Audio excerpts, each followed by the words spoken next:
ये बात आप जरूर स्वीकार करें कि सोते समय आपको बहुत सावधान रहना है।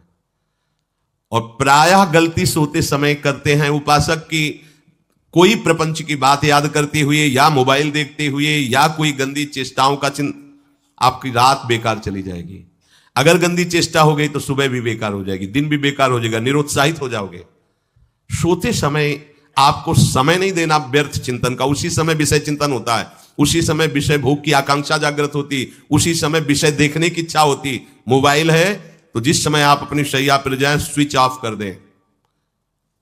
उसमें मैसेज घंटी आने का कोई भी रास्ता मत रखें। मान लीजिए आप उपासक हैं भगवत प्राप्ति के, 30-35 वर्ष ये नहीं था तो सब मर नहीं गए थे, और बोले इमरजेंसी, जब इसकी 30-35 वर्ष से पहले इसकी कोई रचना नहीं थी मुझे लगता है, क्योंकि 30-35 वर्ष में ही इसका विस्तार देखा है। नहीं तो कभी किसी के पास मोबाइल नहीं। कोई बड़े अधिकारी तो इतना बड़ा वो, इतना बड़ा वाला वो ऐसे रखते थे, नहीं तो मोबाइल तो हमें लगता है 30-35 वर्ष।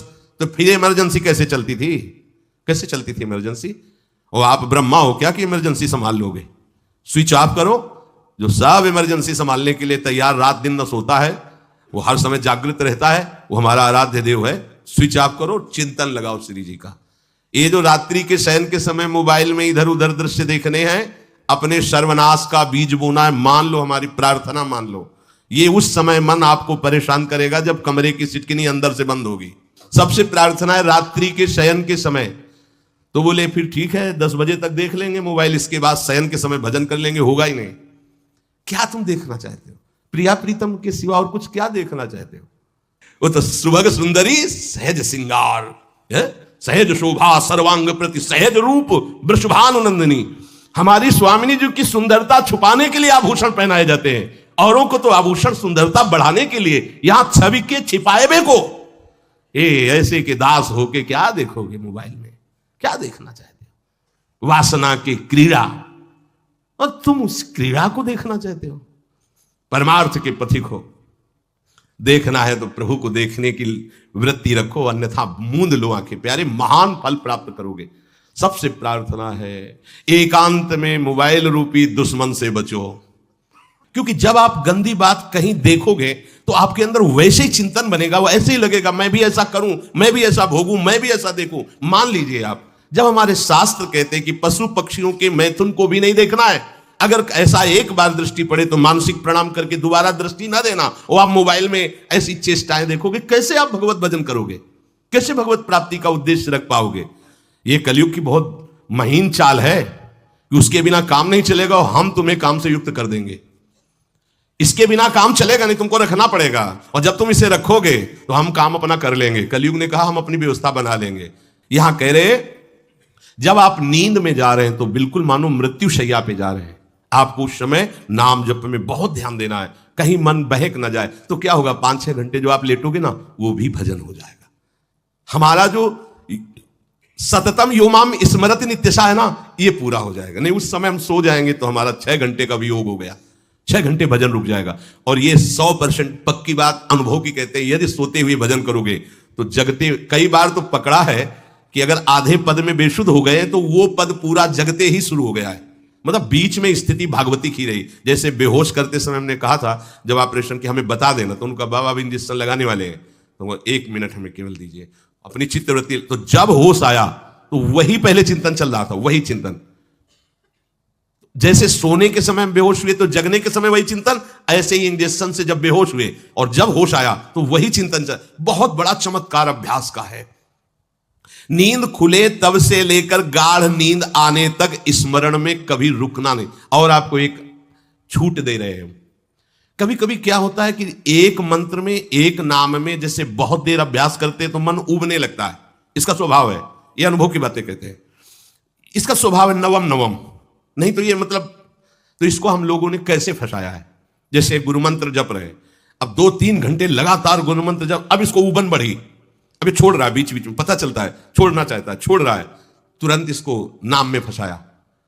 अब थोड़ी देर नाम में चला, फिर उब रहा है, बहुत विचित्र है ये। अब उसको फंसा दिया। उस पीछे की बात अभ्यास के समय, नमामि शमीशान निर्वाण रूपम विभुम व्यापकम ब्रह्मवेद स्वरूपम। चिंतन, पदगान कर रहे हैं, ये भगवान शिव पदगान कर रहे हैं और उसका चिंतन, निर्वाण रूपम विभुम व्यापकम ब्रह्म वेद स्वरूपम। अब अपने यहां अवसर है, सुंदर सुंदर कोई पद गुरु मंत्र जब करते हुए मन जब उबने लगे, राधा वल्लभ श्री हरिवंश, राधा वल्लभ श्री हरिवंश, राधा वल्लभ श्री हरिवंश, इसमें भी उबने लगे, शुरू कर जोई जोई प्यारो करे सोई मोही भावे भावे मोही जोई, इसमें भी उबने लगे। सुधानिधि का कोई एक लाइन ले लो, ब्रह्मेश्वरादि सुदुरूह पदारविंद श्रीमत् पराग परमाद्भुत वैभव, ब्रह्मेश्वरादि सुदुरूह छोड़ना नहीं है, तू भाग में नवम नवम दे रहा हूं, नवम नवम। इसको फंसाने के लिए आपके पास अस्त्र हो, जैसे यहां चाकू, यहां पिस्तौल, तलवार, ये वो सब बिल्कुल वीर सजा रहता है, ऐसे ही अपने लोग सजे रहते हैं। छोटा राधा, अब एकदम चिपक गया आके तो कैसे मारे, तो छोटी चाकू है ना वैसे, राधा राधा राधा, थोड़ा दूरी राधा वल्लभ श्री हरिवंश, थोड़ा और दूरी गुरु मंत्र, बड़े बड़े अस्त्र अपने पास रख ले, बहुत भाग रहा है तो फंसा दिया। प्रथम यथामति प्रणव श्री, अब लग पूरा पदगा उसमें लग, प्रथम यथामति प्रणव। भोजन पाते समय ऐसा अभ्यास किया है, 1 घंटा के पहले भोजन नहीं होता, चाहे 2 रोटी पाना हो, समय लगता है, आराम एक एक नाम, एक एक कुछ भी हल्ला मचाओ, कोई फर्क नहीं पड़ेगा, अपना चलेगा। अभ्यास स्नान के समय, भोजन के समय, किसी क्रिया के करते समय, किसी से बात करते समय, सोते समय, ये विशेष स्थान जहां में सावधान रहना है, यहां भजन छूटता है, ध्यान देना, यही भजन छूटता है। चलते समय, क्रियावान होते समय, प्रसाद पाते समय या किसी से बतराते समय, ये सब भजन के छूटने के स्थान है और यही पकड़ना है भजन को। जब आपको बिल्कुल न लगे तो मानसिक सब बंद कर दो और गुनगुनाने लगो, जो धुनी आपको अच्छी लगे उसी में नाम, कोई नाम लेके, संसार का चिंतन ना होने पावे, चाहे जो कुछ तुम जहां तुम्हारा मन आवे, गंगावरी गोदावरी कुछ भी, भागवतिक चिंतन के सिवा संसार के चिंतन न होने पाए, पहले ऐसे अनन्य बनो, फिर बाद में अनन्यता आती, रसना कटो जो अनरट। हाँ विषय चिंतन कर रहे हैं, प्रपंच कर रहे हैं, बोले रसना कटो जो अनरटो, और नहीं बोल सकते, प्रपंच बोलेंगे बस, रसना कटो, ये शब्द वहां नहीं आते। पहले हम आपको छूट देते हैं, भक्त चरित्र, भगवान के चरित्र, नाम कीर्तन मंत्र, जो भी चाहो, संसार का चिंतन मत होने देना, पहले ये पकड़ो, फिर आगे चल करके जब पवित्र हृदय होगा तब ये निष्ठा आती, रसना कटो जो अन्न रटो, निरखियन फुटो नयन। मान लो संसार का चिंतन नहीं करने देना है इसको, आप जैसे बने वैसे करो भागवती चिंतन, कोई नाम ले लो, कोई मंत्र ले लो, तुम्हें जो प्रिय लगे, हम छूट देते हैं। ये नहीं करें कि रसना कटो जो अन्न रटो, ये बाद की बात है, हमें पहले इसका संसार चिंतन रोकना है। कैसे छूटेगा, कैसे छूटेगा, हमें यह पकड़ना है, नहीं तो निष्ठा की बात। जो हरि नाम जगत त्रिशिरोमणि वंश बिना कबहू, हरिवंश बोलेंगे नहीं, हरि बोलना नहीं है, हरि बोलना नहीं, क्योंकि जो हरिनाम जगत शिरोमणि वंश भी, हरिवंश बोलना नहीं है क्योंकि प्रपंच में रति। तो क्या करो, जो तुम्हें प्रिय लगे पहले उसे पकड़ो। ये हम अंदर की बात करें, प्रवचन की बात नहीं कह रहे, मन को फंसाना है हमें। राम कृष्ण हरि जहां लगे इसको लगा, पहले इसको फंसाओ, संसार का चिंतन न होने दे। गीता भागवत भक्त चरित्र कुछ भी कहीं भी इसे फंसाओ, पहले संसार का चिंतन न होने दो, फिर लाओ इसको घुमा के निकुंज वाटिका में, फिर तो भागेगा ही नहीं, फिर नहीं भागेगा। अब सीधे निकुंज वाटिका में किसी महाभाग्यशाली गुरु आश्रित का लगेगा, अन्यथा बहुत प्रपंची मन है, आप आश्रय इधर का लोगे, प्रपंच का चिंतन करोगे, बात बनेगी नहीं। चिंतन छोड़ना है हमें, जैसे बने तैसे संसार का चिंतन छूट जाए तो हम विजय को प्राप्त होंगे। ध्यान दीजिए, इस परमात्म तत्व को वही प्राप्त कर पाता है जिसका राग बीत गया है, खत्म हो गया है, वैराग्यवान। ज्यादा परिश्रम नहीं है वैराग्य में, विवेक नहीं होने के कारण हम वैराग्य नहीं धारण कर पाते। हम बाहरी बातों को वैराग्य ले लेते हैं, ऐसा कपड़ा बदल लेना या कपड़ा ना पहनना या लौकी का कमंडल, मिट्टी का पात्र, तो हम अपने को वैरागी। बात यहां नहीं रुकेगी, वैराग्य का इतना ही मतलब नहीं, ये भी एक बाह्य अंग है वैराग्य का, पर वैराग्य का सच्चा स्वरूप है वीतरागा। कहीं कुछ भी अच्छा नहीं लग रहा, कोई भी सुख आकर्षित नहीं कर रहा, लोक लोकांतर की प्रतिष्ठा, मान, सुख, ऐश्वर्य, व्यक्ति, कुछ अच्छा नहीं, राग खत्म हो गया। ऐसा उस अक्षर ब्रह्म को, अविनाशी तत्व को जान पाता है। जगते भयो फिरे बैरागी, जैसी हरिवंश प्रपंच बंच सब ये काल ब्याल को खायो। हालत यह है कि जैसे सांप ने मेढक को पकड़ रखा और मेढक सामने पतिंगा को, कीड़े को पकड़ना जाए, चाहता है। उसे यह पता नहीं कि मैं खुद किसी का कवल बन चुका हूं, वो एक झटके में मुझे अपने पेट में ले जाएगा। ऐसे ही हम सब हैं, काल के द्वारा ग्रसित है। काल ने हमें पकड़ रखा है, पर हम भोग भोगना चाहते हैं। हम नाना प्रकार की मान प्रतिष्ठा पाना चाहिए, ये पता नहीं एक झटके में हमारा अस्तित्व ही खत्म हो जाएगा। जिनके अंतःकरण में किसी भी व्यक्ति, वस्तु, स्थान, पद, प्रतिष्ठा का राग ही नहीं रह गया है, उसे कहते हैं वैराग्यवान। वीतरागाह, राग ही नहीं है। जिनका अंतःकरण निष्पाप निर्मल हो चुका है, जिनके हृदय में केवल भगवत प्राप्ति की उत्कट लालसा जागृत हो गई है, ऐसा साधन संपन्न उपासक परमात्म तत्व में प्रवेश पाता है। अध्यात्म मार्ग की ऊंचाई पर वो स्थित हो जाता है। यदि छंतु ब्रह्मचर्यम चरंती, जिनकी इच्छा एकमात्र भगवत प्राप्ति की है, यदि छंतो, उनको क्या करना होगा? ब्रह्मचर्यम चरंती, ब्रह्मचर्य का पालन करना होगा। प्रत्येक इंद्रियों का निर्विषय हो जाना वास्तविक ब्रह्मचर्य है। केवल जनेंद्रिय से ही ब्रह्मचर्य को नहीं लेते। हमारी प्रत्येक इंद्रिय भोगों से रहित होकर भगवत अनुराग में, नेत्र प्रभु को देखना चाहते हैं, त्वगेंद्री प्रभु को स्पर्श करना चाहती है, घ्राणेंद्री प्रभु के श्री अंग की गंध पाना चाहती है, श्रवणेंद्री प्रभु के वचन सुनना चाहती है।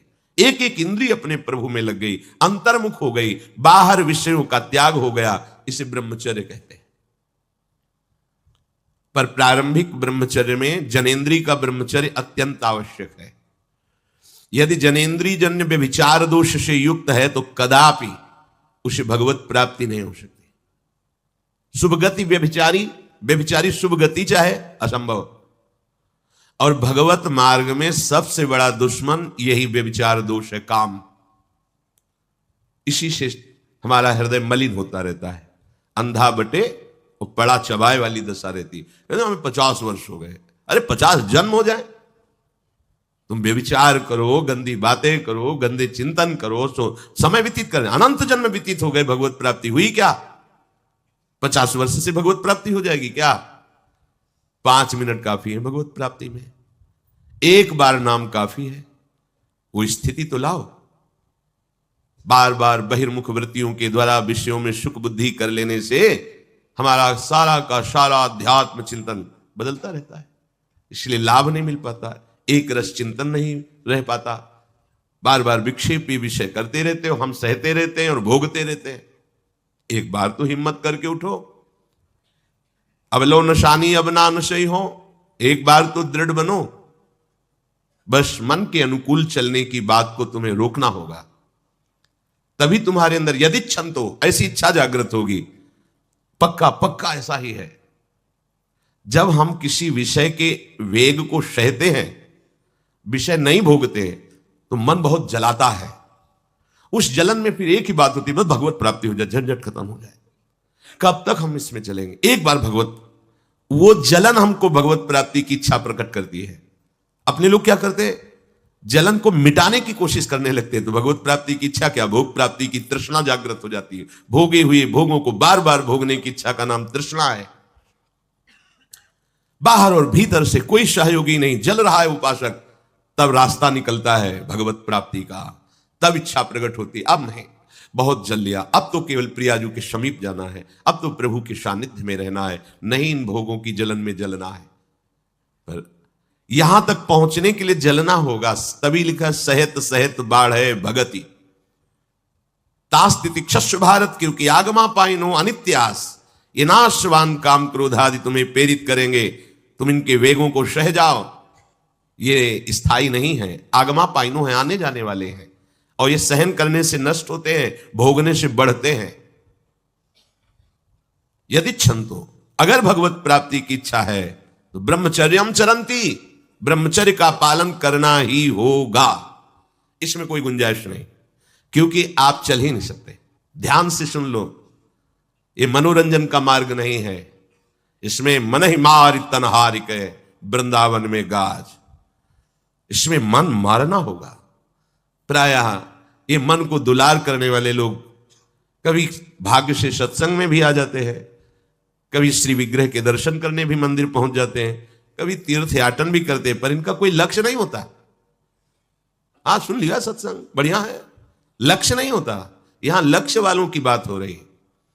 यदि क्षमतो, यदि तुम्हारी ऐसी इच्छा जागृत हो रही किसी जन्म में भगवत प्राप्ति करनी, तो ब्रह्मचर्यम चरंती। आप सच्ची मानिए, जिसके निकालने में तुमको सुख की अनुभूति हो रही, उसको रोकने में कितनी सुख की अनुभूति होगी। उन्मत्त हो जाओगे बहुत जल्दी। आपके सारे के सारे करण भगवदाकार होने लगेंगे यदि आप ब्रह्मचर्य का पालन करेंगे। शरीर स्वस्थ, हल्का, मन प्रसन्न, नींद आदि पर विजय, कितने गुण ही गुण। और ब्रह्मचर्यहीन आलस्य, प्रमाद, भोगों का चिंतन, मन का डिप्रेशन में पहुंचना, कमर में दर्द, टांगों में दर्द, सर में दर्द, घबराहट होना, बिना किसी कारण के मन भयभीत हो रहा है, भोजन अपच हो रहा है, बिना किसी प्रक्रिया के वीरनाश हो रहा है, बिना किसी प्रक्रिया के। काहे को मृत्यु स्वयं स्वीकार कर रहे हो, ये मृत्यु है। चाहे भगवान दत्तात्रेय जी बोल रहे हैं या भगवान कपिल देव जी बोल रहे हो, जब उपासक को संबोधन करते हैं भगवत प्राप्ति के लिए, तो कहते हैं कि इस भोग वृत्ति को साक्षात मृत्यु रूप देखो, ये मृत्यु है तुम्हारी। जब शरीर राग त्यागना है तो तुम शरीर से भोग भोगोगे तो आसक्ति शरीर की पुष्ट होगी, आसक्ति भोग सुख की पुष्ट होगी, है नहीं। कितने दिन शरीर रहेगा, कितने दिन भोग रहेंगे। विचारवान बनो, ब्रह्मचर्यम चरंती, ब्रह्मचर्य का पालन करो। उपासक जो ब्रह्मचारी होता है उसका खिला हुआ चेहरा रहता है, जैसे कमल खिला हुआ, बिना किसी कारण के उसकी मुख मुद्रा में प्रसन्नता होती है। जो ब्रह्मचर्यहीन होता है बुझा हुआ चेहरा होता है, तेजहीन, बिना किसी कारण के वो शोकग्रस्त लगता है। बैठा है, आपको लग रहा है शांत है, लेकिन आप चेहरे को देखो, वो एक शोकग्रस्त है, कुम्हलाया हुआ चेहरा, अशांत चेहरा। मुख प्रसन्न, तन तेज विराजा, यह है ब्रह्मचर्यम चरंती, भगवत आराधन संपन्न उपासक का। जैसे आग में पैर रखते हुए कोई चले तो कैसे चलेगा, ऐसे ही ब्रह्मचारी की पहचान है। इतनी स्फूर्ति उसके अंदर होती, जैसे आग में चलने वाला पूरा पैर नहीं रख पाएगा, अगला कदम रख देगा क्योंकि ताप लग रहा है, ऐसे उसकी स्फूर्ति होती पैरों में।